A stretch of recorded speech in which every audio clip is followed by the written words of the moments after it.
Ya, halo semuanya. Kembali lagi di Bimbel Gambar Villa Merah. Kali ini kita akan membahas mengenai pengenalan gambar suasana. Jadi, gambar suasana itu sebagaimana kita tahu ya, menjadi syarat utama untuk bisa masuk FSRD, Fakultas Seni Rupa dan Desain, di kampus manapun ya, di ITB atau non ITB gitu ya. Nah, gambar suasana ini syarat utamanya adalah harus punya cerita gitu. Jadi beda dengan gambar potret realita gitu ya, yang memang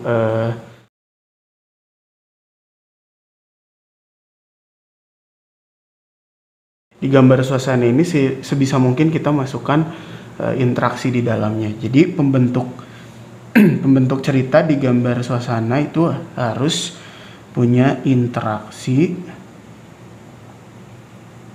antara ruang dan objeknya. Di Villa Merah sendiri, untuk membuat gambar yang bercerita, gambar suasana yang memiliki cerita, itu kita biasa menggunakan formula 5W1H. 5W1H ini terdiri dari 6 unsur ya.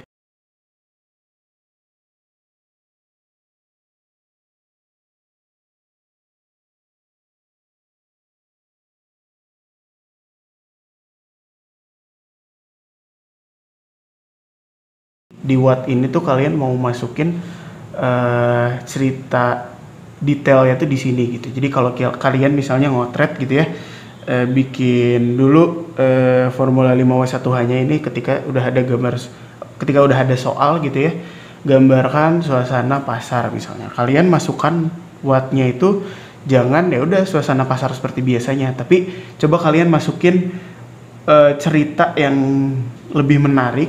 Misalnya di pasar tuh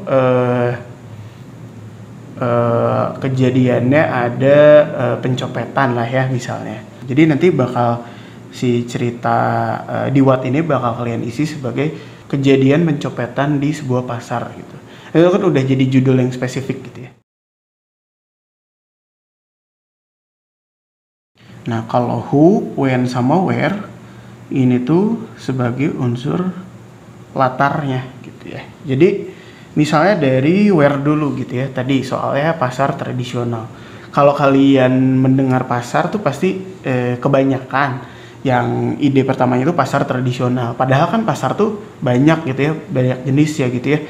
Ada pasar ikan gitu ya, ada pasar hewan, ada pasar loak, ada pasar burung, ada pasar banyak lah jenisnya gitu ya. Nah itu tuh kan kalian bisa masukin lagi untuk membuat ceritanya lebih menarik lagi gitu ya. Terus nanti ngaruh juga ke when-nya itu kapan kejadiannya itu terjadi gitu ya.